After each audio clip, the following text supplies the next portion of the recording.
یہ وجہ کیا ہے سر دونوں میں؟ دیکھیے علیم امین جو ہے نا وہ ایک صوبے کا چیف منسٹر ہے اور وہ ایک اکائی کو ہیڈ کرتے ہیں.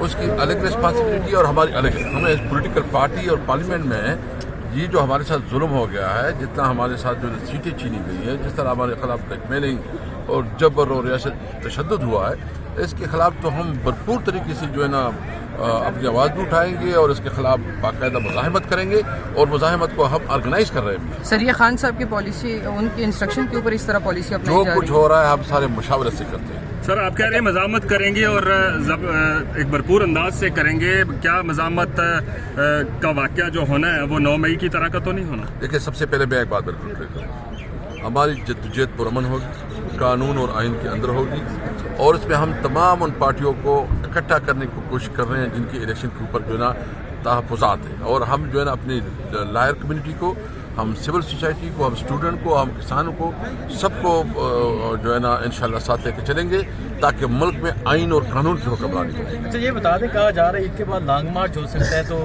ایسی کیا خبریں ہیں؟